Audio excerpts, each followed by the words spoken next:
నమస్కారం, బహుజన్ టైమ్స్ కి స్వాగతం. హెడ్లైన్ చూద్దాం.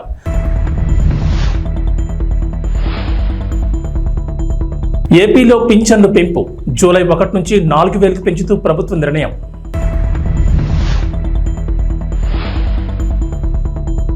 కేసీఆర్ పై అభిమానం, ఫామ్ హౌస్ కు క్యూ కడుతున్న జనం. పవన్ కళ్యాణ్ కార్యాలయంలో సీఐ దురుసు ప్రవర్తన, సీఐ శ్రీనివాసరావుపై అధికారులు బదిలీ వేటు.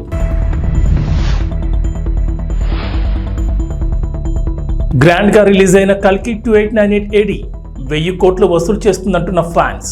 ఆంధ్రప్రదేశ్లో పింఛన్లకు సంబంధించి ప్రభుత్వం కీలక ఉత్తర్వులు జారీ చేసింది. పంచాయతీరాజ్ గ్రామీణాభివృద్ధి శాఖలు ఎన్టీఆర్ భరోసా పింఛన్లు పెంచుతూ ఉత్తర్వులు జారీ చేశారు. వృద్ధాప్య, వితంతు, ఒంటరి మహిళలు, చేనేత, కల్లుగీత కార్మికులు, మత్స్యకార, చెప్పులు కుట్టే వృత్తివారు, ట్రాన్స్జెండర్లు, ఈఆర్టీ, డప్పు కళాకారులు, ఆర్టిస్ట్ పెన్షన్దారులకు పింఛన్లు పెంచారు. వారికి పెన్షన్ 3,000 నుంచి 4,000కు పెరిగింది. అలాగే దివ్యాంగులు, కుష్ఠరోగులకు అందించే పింఛన్లు 3,000 నుంచి 6,000కు పెంచిన సంగతి తెలిసిందే. అంతేకాదు, పూర్తి వైకల్యం ఉన్న వారికి 5,000 నుంచి 15,000కు పింఛన్ పెంచింది ప్రభుత్వం. ఇక తీవ్రమైన వ్యాధిగ్రస్తులు, గుండె, కిడ్నీ, లివర్ సమేత సమస్యలతో బాధపడుతున్న వారు, డయాలసిస్ రోగులకు పింఛన్ను 5,000 నుంచి 10,000కు పెంచింది ప్రభుత్వం. ఏప్రిల్ 1 నుంచి పెంచిన పింఛన్లు అమల్లోకి వస్తున్నాయి. అంటే జూలై 1న ఒక్కో పెన్షన్దారుడు 7,000 పొందుతారు. ఆ తర్వాత నుంచి నెలకు 4,000 పింఛన్ అందుకుంటారు. రాష్ట్ర వ్యాప్తంగా సచివాలయాల ఉద్యోగులు ఇంటింటికి వెళ్లి పంపిణీ చేయనున్నారు. మాజీ ముఖ్యమంత్రి బీఆర్ఎస్ అధినేత కేసీఆర్ను చూసేందుకు అభిమానులు, ప్రజలు, పార్టీ నేతలు, ఎమ్మెల్యేలు క్యూ కడుతున్నారు. దీంతో సిద్దిపేట జిల్లా ఎర్రవెల్లిలో ఉన్న కేసీఆర్ ఫామ్ హౌస్ కు తరలి వెళ్తున్నారు. ఈ క్రమంలోనే తన కోసం వస్తున్న వారి కోసం కేసీఆర్ ప్రత్యేకంగా సమయం కేటాయిస్తున్నారు. వారితో ముచ్చట మాట్లాడి ఫోటోలు దిగుతున్నారు. మహిళలు, వృద్ధులు, వికలాంగులు, చిన్నారులు ఇలా రకరకాల వయసుల వారు వచ్చి కేసీఆర్ తో మాట్లాడుతున్నారు. ఇక గత కొన్ని రోజులుగా ఫామ్ హౌస్ లోనే ఉంటున్న కేసీఆర్ పూర్తిగా వ్యవసాయంపైనే దృష్టి సారించినట్లు తెలుస్తోంది. ఈ క్రమంలోనే తన పొలంలో వివిధ పంటలు పండించేందుకు సిద్ధమయ్యారు. కొత్త వరి వంగడాన్ని తీసుకొచ్చి నాట్లు వేయించారు. పూర్తిగా సేంద్రీయ పద్ధతిలో పంటలు పండిస్తున్నారు. ఉద్యాన పంటలు, సీజన్తో సంబంధం లేకుండా దొరికే పండ్లు, కూరగాయల సాగుపై మాజీ సీఎం దృష్టి పెట్టినట్లు తెలుస్తోంది. ఫామ్ హౌస్ మొత్తం భూసార పరీక్షలు చేయించిన కేసీఆర్ ఎలాంటి పంటలు పండించవచ్చనే దానిపై ఒక అవగాహనకు వచ్చినట్లు సమాచారం. Andhra Pradesh deputy CM Pawan Kalyan camp కార్యాలయంలోకి అనుమతి లేకుండా వెళ్లిన సీఐపై బదిలీ వేటుపడింది. పవన్ కళ్యాణ్ మంగళగిరి క్యాంపు కార్యాలయం లోపల ఉన్న సమయంలో మంగళగిరి టౌన్ సీఐ శ్రీనివాసరావు అనుమతి లేకుండా వెళ్లేందుకు ప్రయత్నించారు. అదే సమయంలో పవన్ క్యాంపు కార్యాలయంలో వారాహి దీక్ష చేపట్టేందుకు పూజలు చేస్తున్నారు. కొద్దిసేపు ఆగమని భద్రతా సిబ్బంది సీఐకి చెప్పినా వెళ్ళలేదు. వారిపై ఆగ్రహం వ్యక్తం చేశారు. బోట్లతో వెళ్లొద్దని చెప్పినా పట్టించుకోలేదు. లోపలికి వెళ్లారు. భద్రతా సిబ్బంది చెప్పినా పట్టించుకోకుండా సీఐ దురుసుగా ప్రవర్తించారని డిప్యూటీ సీఎం కార్యాలయ సిబ్బంది పోలీసు ఉన్నతాధికారులకు సమాచారం ఇచ్చారు. ఆ వెంటనే సీఐ శ్రీనివాసరావుపై అధికారులు బదిలీ వేటు వేశారు. ఆయన స్థానంలో ప్రకాశం జిల్లా త్రిపురాంతకం నుంచి సీఐ వినోద్ కుమార్ నియమించారు. ఈ మేరకు గుంటూరు రేంజ్ ఐజీ సర్వశ్రేష్ఠ త్రిపాఠి ఆదేశాలు జారీ చేశారు. గతంలో కూడా సీఐ శ్రీనివాసరావుపై జనసేన ఆరోపణ చేసింది. ఎన్నికల సమయంలో జనసేన పార్టీ కార్యాలయంలో పనిచేసే సిబ్బంది ఉండే అపార్ట్మెంట్లోకి వెళ్లి తనిఖీల పేరుతో హడావిడి చేశారనే ఆరోపణలు వచ్చాయి. ఇప్పుడు డిప్యూటీ సీఎం క్యాంపు కార్యాలయంలోకి వెళ్లడంతో బదిలీ పెట్టబడింది. ఆంధ్రప్రదేశ్లో కొలువుదీరిన చంద్రబాబు ప్రభుత్వం పాలనలో దూకుడు పెంచింది. గత ప్రభుత్వ హయాంలో పథకాలకు సంబంధించి వరుసగా కీలక నిర్ణయాలు తీసుకుంటున్నారు. ఇప్పటికే పలు పథకాలకు పేర్లు మార్చింది కొత్త ప్రభుత్వం. తాజాగా మరో 2 పథకాలకు పేర్లు మారుస్తూ నిర్ణయం తీసుకుంది. వైఎస్ఆర్ కళ్యాణమస్తు పథకానికి చంద్రన్న పెళ్లి కానుకగా మార్చేశారు. అలాగే జగనన్న విదేశీ విద్యా దీవెన పథకం పేరును doctor APJ Abdul Kalam overseas education scheme for minorities గా మారుస్తూ ఆదేశాలు జారీ చేశారు. ఈ మేరకు జీవోలు విడుదల చేశారు. 2014-19 మధ్య అధికారంలో ఉన్న టీడీపీ ప్రభుత్వం చంద్రన్న పెళ్లి కానుక పేరుతో ఈ పథకాన్ని ప్రారంభించింది. ఈ పథకం ప్రకారం ఎస్సీ, ఎస్టీల్లో కులాంతర వివాహాలు చేసుకుంటే వారికి 75,000 నగదు ప్రోత్సాహకం అందజేశారు. అలాగే గిరిపుత్రిక కళ్యాణం కింద ఎస్టీలకు 50,000, అంతేకాదు కులాంతర వివాహం చేసుకునే బీసీలకు 50,000, దుల్హన్ పథకం కింద మైనార్టీలకు 50,000 అందించారు. అదే దివ్యాంగులైన వధువు వర్లకు 1,00,000 చొప్పున అందజేశారు. ఈ పథకం ద్వారా దారిద్ర్య రేఖకు దిగువన ఉన్న మిగతా వర్గాల యువత ఎస్టీలను వివాహం చేసుకుంటే 50,000, అదే ఎస్సీలను పెళ్లి చేసుకుంటే 40,000, బీసీలను చేసుకుంటే 30,000, ఓసీలను చేసుకుంటే 20,000 చొప్పున చంద్రన్న కానుక అందించారు. ఆంధ్రప్రదేశ్లో వాలంటీర్ల చుట్టూ రాజకీయం తిరుగుతోంది. కొత్త ప్రభుత్వం వాలంటీర్లను తొలగించబోమని, వారికి ఇచ్చే జీతాన్ని 5,000 నుంచి 10,000కు పెంచుతామని చెప్పింది. అయితే జూలై నెల పింఛన్ మాత్రం సచివాలయాల ఉద్యోగులతో పంపిణీ చేస్తోంది. దీంతో ఇప్పటికీ ఉన్న వాలంటీర్లను కొనసాగిస్తారా లేదా అన్నది క్లారిటీ లేకుండా పోయింది. అలాగే వాలంటీర్ల రాజీనామాల వ్యవహారంపై హైకోర్టులో విచారణ జరుగుతోంది. ఈ క్రమంలో వాలంటీర్లకు మరో షాక్ తగిలింది. ఏకంగా వాలంటీర్ల నియామకాన్ని రద్దు చేయాలని ఏపీ హైకోర్టులో పిల్ దాఖలైంది. ఏపీలో వైఎస్ఆర్సీపీ కార్యకర్తల్ని గ్రామ, వార్డు వాలంటీర్లుగా నియమించారని, వారి నియామకాన్ని రద్దు చేయాలని కడప జిల్లా రాజంపేటకు చెందిన షేక్ అబూబాకర్ సిద్దికి గతంలోనే హైకోర్టులో పిల్ వేశారు. ఈ పిల్లో వాలంటీర్ల నియామకాన్ని సవాల్ చేశారు. అలాగే వారిని రాజకీయ పార్టీ కార్యకలాపాల్లో పాల్గొనకుండా చూడాలని కోరారు. హైకోర్టు మార్చి 20న ఈ పిల్లుపై విచారణ జరిపింది. ప్రతివాదులుగా అప్పటి సీఎం జగన్, అప్పటి రెవెన్యూ శాఖ మంత్రి ధర్మాన ప్రసాదరావు, సిఎస్, ఇతర అధికారులకు, వాలంటీర్లకు నోటీసులు జారీ చేసింది. ఈ పిల్లుపై తాజాగా బుధవారం విచారణ జరిగింది. హైదరాబాద్ మెట్రోలో సరికొత్త విధానం, రైలు దిగాక టికెట్ కొనొచ్చు. మీరు చదివింది నిజమే. హైదరాబాద్ మెట్రోలో త్వరలోనే సరికొత్త విధానం చూడబోతున్నాం. విదేశాల్లో ఉన్నట్లు ఓపెన్ లూప్ టికెటింగ్ వ్యవస్థను తీసుకురావాలని హైదరాబాద్ మెట్రో ప్రయత్నిస్తోంది. అన్ని అనుకున్నట్లు జరిగితే ఈ ఆర్థిక సంవత్సరంలోనే ఈ విధానం అందుబాటులోకి వచ్చే అవకాశం ఉంది. ఈ విధానంలో ప్రయాణికులు తొలుత టికెట్ తీసుకోకుండానే రైలు ఎక్కేయచ్చు. దిగిన తర్వాత ప్రయాణించిన దూరాన్ని బట్టి ఛార్జీలు వసూలు చేస్తారు. ప్రస్తుతం ఉన్న క్లోజ్డ్ లూప్ టికెటింగ్ విధానంలో ముందే టికెట్ తీసుకోవాలి. ఫలానా స్టేషన్ టికెట్ తీసుకుని మధ్యలో మనసు మార్చుకుని ముందు స్టేషన్లో దిగితే బయటకు వెళ్లేందుకు టికెట్ అనుమతించదు. కాబట్టి స్టేషన్ సిబ్బందిని సంప్రదించాల్సి ఉంటుంది. ఈ ఓపెన్ లూపింగ్ వ్యవస్థతో ఎలాంటి ఇబ్బంది ఉండదు. ఈ వ్యవస్థ అందుబాటులోకి వస్తే బస్సు, మెట్రో, ఎంఎంటీఎస్ అన్నింట్లోనూ ఒకే కార్డుతో ప్రయాణించవచ్చు. 2 ఏళ్ల క్రితం హర్యానాలో ఈ విధానాన్ని ప్రవేశపెట్టారు. బస్సు ఎక్కేటప్పుడు కార్డు చూపించి మళ్ళీ దిగేటప్పుడు చూపిస్తే ప్రయాణించిన దూరాన్ని బట్టి డబ్బులు కట్ అవుతాయి. 2012లో లండన్లో ఈ విధానాన్ని ప్రవేశపెట్టారు. అది విజయవంతం కావడంతో ప్రపంచవ్యాప్తంగా పలు దేశాలు అందుబాటులోకి తెచ్చే ప్రయత్నం చేస్తున్నాయి. ఆంధ్రప్రదేశ్ ఉప ముఖ్యమంత్రి, పంచాయతీరాజ్ శాఖ మంత్రి, జనసేన అధ్యక్షుడు పవన్ కళ్యాణ్పై ఆ పార్టీ మచిలీపట్నం ఎంపీ వల్లభనేని బాలశౌరి పొగడ్తలతో ముంచేశారు. లోక్సభ ఎంపీగా ప్రమాణం చేసిన తర్వాత ఈ రోజు జరిగిన సభలో ఎంపీ బాలశౌరి మాట్లాడుతూ తొలుత స్పీకర్గా ఎన్నికైన ఓం బిర్లాకు అభినందనలు తెలిపారు. ఈ సందర్భంగా గడిచిన ఎన్నికల్లో జనసేనాని పవన్ కళ్యాణ్ చేసే పోరాటం, పోటీ చేసిన ప్రతి స్థానంలో ఏ విధంగా గెలిచారు అన్న అంశాలను ఒక్కొక్కటిగా ఎంపీ బాలశౌరి పేర్కొన్నారు. రాష్ట్రాభివృద్ధి కోసం ప్రజల ఆకాంక్షలు, ఆశయాలు నెరవేర్చడానికి ఎన్డీఏ కూటమి ఏర్పాటుకు ఉప ముఖ్యమంత్రి పవన్ కళ్యాణ్ తీసుకున్న నిర్ణయాలు, ఆయన చేసిన త్యాగం గురించి సభలో ప్రస్తావించారు. దేశంలో ఎన్డీఏ కూటమి గెలుపొందిన తర్వాత తొలిసారి పార్లమెంట్ సెంట్రల్ హాల్లో ఏర్పాటు చేసిన సభలో ప్రధాని మోడీ పవన్ను ఆకాశానికి ఎత్తేశారు. పవన్ అంటే కేవలం పవన్ కాదని, పవన్ అంటే ఆంది అని ప్రశంసించారు. ఇక ప్రధాని మోడీ మాట్లాడిన వ్యాఖ్యలు ప్రస్తావించిన ఎంపీ బాలశౌరి పవన్ నిజంగానే ఏపీ రాజకీయాల్లో తుఫాను సృష్టించారని, ప్రత్యర్థులను మట్టి కనిపించారని ఎంపీ బాలశౌరి పేర్కొన్నారు. భారతదేశంలో మరే పార్టీ సాధించని ఘన విజయం తన పార్టీ జనసేన సాధించిందని ఎంపీ పేర్కొన్నారు. 140 కోట్ల మంది ప్రజలు ఉన్న మన దేశంలో స్వాతంత్రం వచ్చిన తర్వాత ఎన్నికల్లో పోటీ చేసిన 21 అసెంబ్లీ, 2 ఎంపీ స్థానాల్లో గెలిచి 100% స్ట్రైక్ రేట్ సాధించిన పార్టీ జనసేన మాత్రమేనని, ఇలాంటి ఘనత సాధించడం దేశ చరిత్రలోనే ప్రథమని ఎంపీ బాలశౌరి స్పష్టం చేశారు. ఇక ఎంపీ బాలశౌరి ఉప ముఖ్యమంత్రి పవన్ కళ్యాణ్ గురించి లోక్సభలో మాట్లాడిన వీడియో చక్కర్లు కొడుతోంది. పవన్ అభిమానులు, జనసేన నాయకులు, కార్యకర్తలు సామాజిక మాధ్యమాల్లో ఈ వీడియోను విపరీతంగా వైరల్ చేస్తున్నారు. లోక్సభలో ఓ పార్టీ అధ్యక్షుడి గురించి ఎంత గొప్పగా చెప్పిన ఎంపీని తాము ఎప్పుడూ చూడలేదని కామెంట్లు పెడుతుండడం విశేషం. శ్రీ పవన్ కళ్యాణ్ గారు, and my own behalf I express my heartfelt congratulations and best wishes to you on your election as the Speaker of this prestigious House. Sir, I am confident, my party is confident, the House and 144 people of this country are confident that you will accomplish a great deal as a Speaker of this House. Sir, this is my third term as member of this House. Sir, I am here because of my party leader, Sri Pawan Kalyan Garu. Sir, I sincerely thank and express my gratitude to him for giving me this opportunity.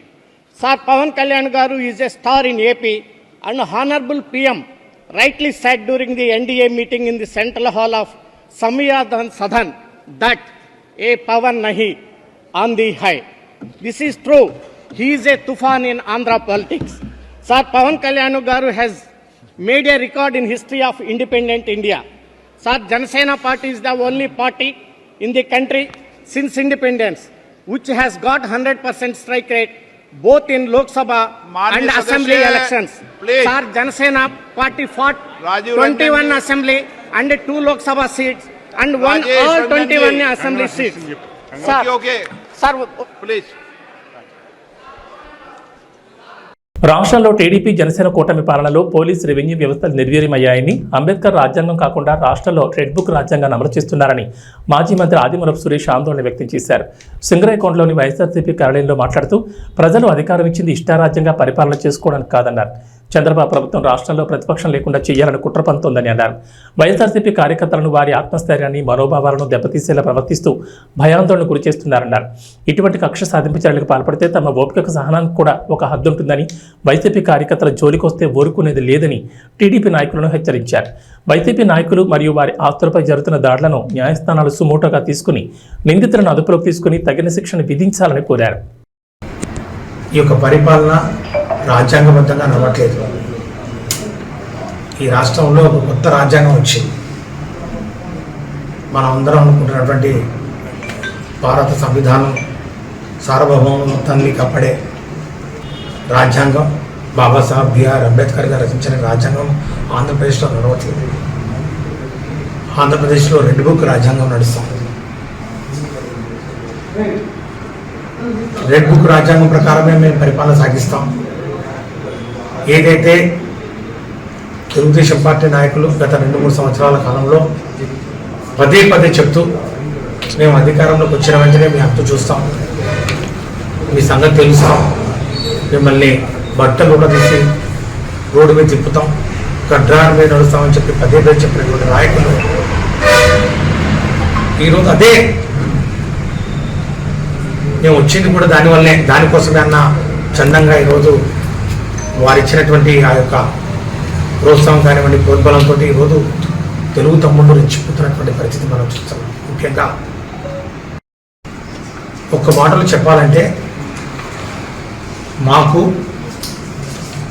ప్రజల అధికారం ఇచ్చింది మేము ఇష్టారాజ్యంగా పరిపాలన చేసుకోవడానికి. మొత్తంగా ప్రతిపక్షమే లేకుండా ఈ రాష్ట్రంలో ముఖ్యంగా ఒకే party YSR Congress party 40% vote bank ఉన్నటువంటి పార్టీ ఈరోజు దాన్ని సమూలంగా తీసివేయాలని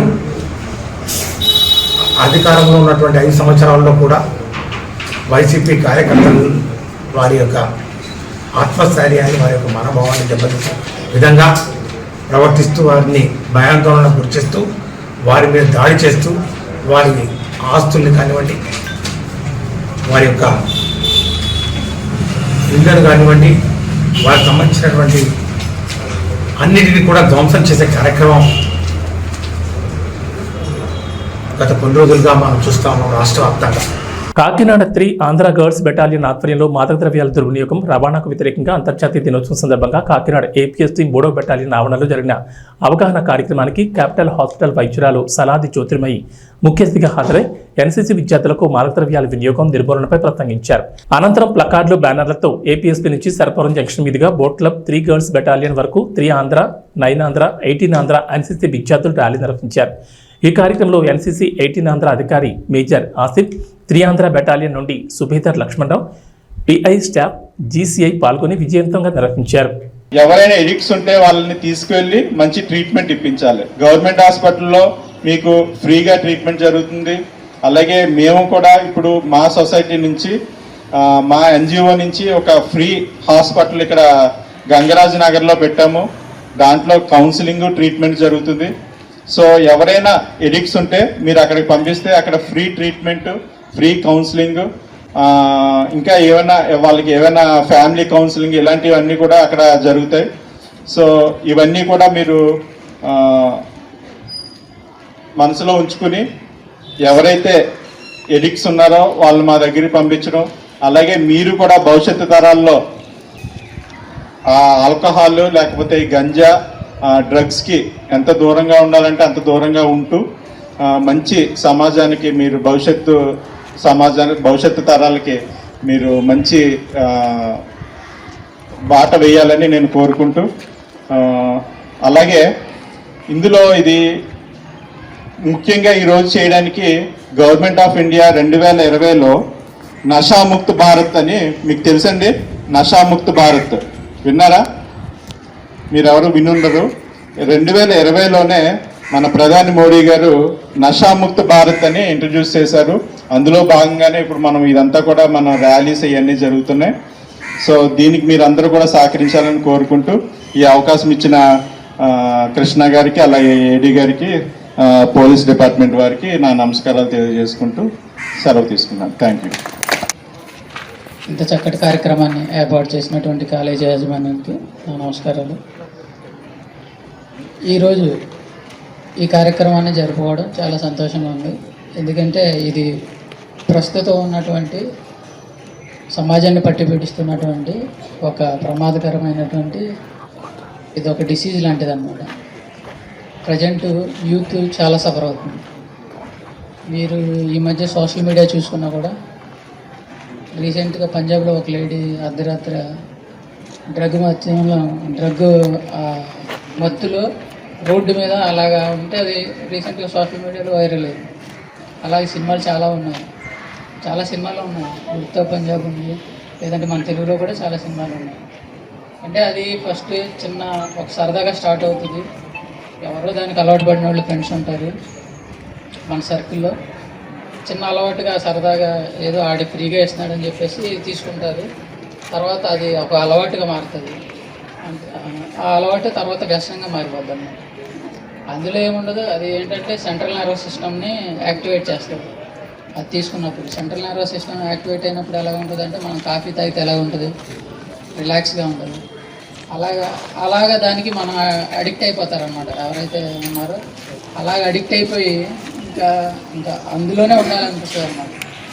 దానివల్ల ఏమవుతుందంటే ఇంకా బయట ఏం జరుగుతుంది, దానికోసం అతను ఏం చేస్తున్నాడు అన్నది తెలియదు. మరి ముఖ్యంగా ఈ సమస్య మీరు ఎవరు ఫేస్ చేసినా చేయకపోయినా మేము రెగ్యులర్గా ఫేస్ చేస్తూ ఉంటాం. ఎందుకంటే మాకు పట్టపగలు కూడా కొంతమంది తాగుతున్నారు అన్నమాట. ఎక్కడైనా సరే కొంత నిషేధిత ప్రాంతం ఉంది, కొంచెం జనాలు అక్కడ తక్కువ వెళ్తారనుకుంటే కుర్రోళ్ళు, చాలా చిన్న చిన్న కుర్రోళ్ళు అన్నమాట, 15 నుంచి అట్లాగా 14 నుంచి స్కూళ్ళు మానేసి కాలేజీలు మానేసి వీళ్ళు 3-4 కూర్చుని తాగుతూ ఉంటారన్నమాట. 2 విధాలుగా, ఒకటి ఆర్థికంగా ఆ కుటుంబం నష్టపోతుంది, 2 అనారోగ్యాలు పాలవుతున్నారు. ఇవన్నీ దృష్టిలో పెట్టుకుని మనకి భారత ప్రధానమంత్రి గారు నరేంద్ర మోడీ గారు ఆగస్టు 15, 2020ని నశాముక్త భారత్ అభియాన్ అనే ఒక ప్రోగ్రాంను తీసుకొచ్చారు. దీని ద్వారా అంటే ఆ ప్రోగ్రాం పెట్టిన తర్వాత మాత్రమే ఈ గవర్నమెంట్ హాస్పిటల్లో డ్రగ్ డి అడిక్షన్ సెంటర్ కింద ఒకటి పెట్టి దాని ద్వారా కౌన్సిలింగ్ ఇచ్చి వాళ్ళకి సెపరేట్గా డ్రగ్స్ ఇవ్వడం కూడా ఇచ్చి దాని నుంచి విముక్తి చేయాలనే ఉద్దేశంతో ఏర్పాటు చేయడం జరిగింది. మత్తు పదార్థాల వ్యతిరేక దినోత్సవంగా జరుపుకుంటాం. సో ఈ రోజు యొక్క ముఖ్య ఉద్దేశం ఏంటంటే, ఎవరైతే ఈ ప్రస్తుత సమాజంలో మత్తు పదార్థాలకు లేకపోతే ఆల్కహాల్కి ఎవరైతే బానిస అవుతున్నారో వారికి అవేర్నెస్ కల్పించి వారికి మంచి ట్రీట్మెంట్ అందించేలాగా, అలాగే ఎవరైతే స్కూల్స్ కాలేజెస్ స్టూడెంట్స్ ఉన్నారో యూనివర్సిటీ స్టూడెంట్స్ ఉన్నారో వాళ్ళు మత్తు పదార్థాల బానిసలు కాకుండా వాటిని బారిన పడకుండా కాపాడడానికి వారికి అవేర్నెస్ కల్పించడం కొరకు ఈ రోజుని ముఖ్యంగా ప్రపంచవ్యాప్తంగా ఈ రోజు మనం యాంటీ డ్రగ్ డే జరుపుకుంటాం. అంతర్జాతీయ మత్తు పదార్థాల వ్యతిరేక దినోత్సవంగా ఈ రోజుని జరుపుకుంటాం.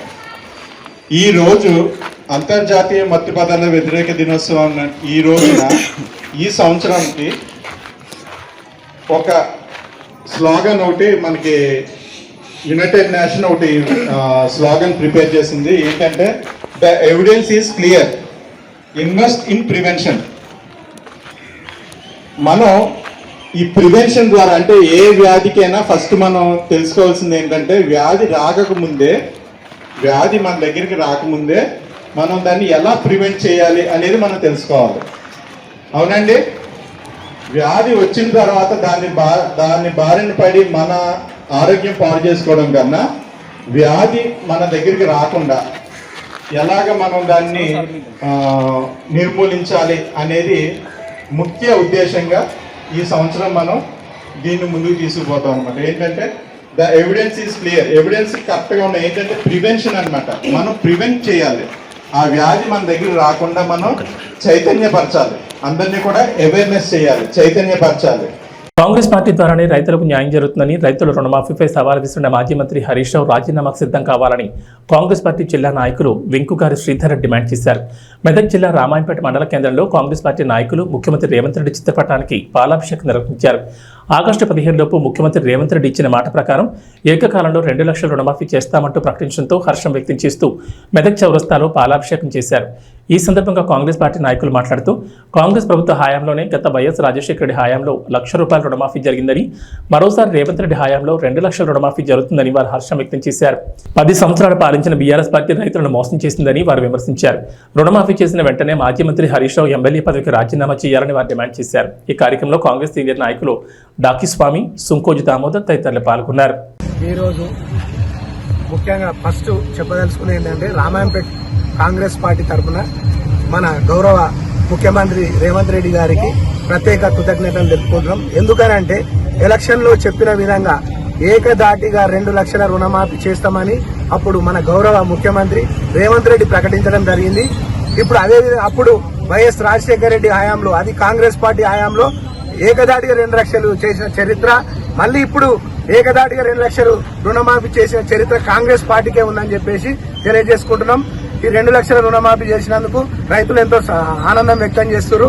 ముఖ్యంగా హరీష్ రావుకి ఒకటి చెప్పదలుచుకున్నాము. రేవంత్ రెడ్డి గారు ఎప్పుడైతే రుణమాఫీ చేస్తారో నేను రాజీనామా చేస్తా అని చెప్పడం జరిగింది. మీరు హరీష్ రావు గారు మీరు రాజీనామాకు సిద్ధంగా అండి. ఆగస్టు 15 లోపల మా ముఖ్యమంత్రి గారు చెప్పిన విధంగా ఏకదాటిగా 2 లక్షల రుణమాఫీ చేయడం జరుగుతుంది. మీరు రాజీనామాకు సిద్ధంగా ఉండాలని చెప్పేసి కాంగ్రెస్ పార్టీ తరఫున డిమాండ్ చేస్తున్నాం. జై కాంగ్రెస్. ప్రభాస్ హీరోగా నటించిన కల్కి 2898 AD మూవీ గ్రాండ్ గా రిలీజ్ అయింది. మన తెలుగు దర్శకుడు నాగ్ అశ్విన్ తెరకెక్కించిన ఈ బిగ్ ప్రాజెక్ట్ మూవీ కోసం ప్రపంచవ్యాప్తంగా ఎంతకాలమో ఎదురు చూశారు. దిగ్గజ నటీనటులతో భారీ బడ్జెట్తో రూపొందించిన కల్కి ఈరోజు థియేటర్లో సందడి చేస్తోంది. ఇప్పటికే అన్ని థియేటర్లలోనూ అడ్వాన్స్ బుకింగ్స్ అయిపోవడంతో హౌస్ఫుల్ బోట్లు కూడా దర్శనమిస్తున్నాయి. టికెట్ రేట్లను భారీగా పెంచి సినీ ప్రేక్షకుని దోపిడీ చేసి మరీ నిర్మాతలు జేబులు నింపుకుంటున్నారు. మల్టీప్లెక్స్లలో 400 నుంచి 2000 పైన రేట్లు ఉండగా హైదరాబాద్లోని సింగిల్ థియేటర్స్లో సైతం 250 తక్కువ లేవు. అయినప్పటికీ కూడా సినిమా లవర్స్ కల్కిని చూడడానికి క్యూ కడుతున్నారు. ఈ సినిమాకు వచ్చిన హైప్ అలాంటిది మరి. అయితే ఇప్పటికే కల్కి సినిమాని ఇండస్ట్రీ ప్రముఖులు వీక్షించడంతో టాక్ ముందే బయటకు వచ్చేసింది. కల్కిపై ప్రేక్షకుల్లో ఉన్న అంచనాలు మించే ఉందని చెప్తున్నారు. దర్శకుడు నాగ్ అశ్విన్ అద్భుత ప్రపంచాన్ని సృష్టించాడని, కల్కి అనే ఊహాజనిత ప్రపంచంలోకి తీసుకువెళ్లాడని అంటున్నారు. హాలీవుడ్ రేంజ్లో action episodes, VFX works Telugu cinema స్థాయిని మరో మెట్టెక్కించే విధంగా ఉన్నాయని చెప్తున్నారు. ఇక ప్రభాస్ పాత్రకు సంబంధించి చాలా సర్ప్రైజులు ఉండబోతున్నాయని, అవి తెరపై చూసినప్పుడు థ్రిల్ అవుతారని అంటున్నారు.